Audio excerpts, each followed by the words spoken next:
Hi viewer, today I want to show you how to use general message in Instagram. Let's have a look. First, open Instagram app.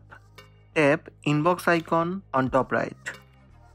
In Instagram message inbox, you can see primary and general. Tap general. Your general messages. Notifications are off for messages that you move here, but you can turn them on at any time.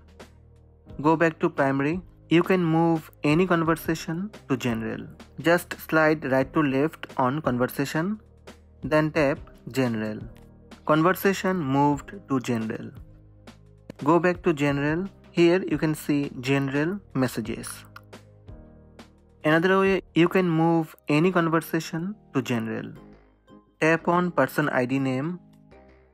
Move to general. Tap move. This ID would not know that they have been moved. You can move back to general at any time. Now go back to general section and you can see all general messages. From here you can move them primary. So these are the steps to use general message in Instagram.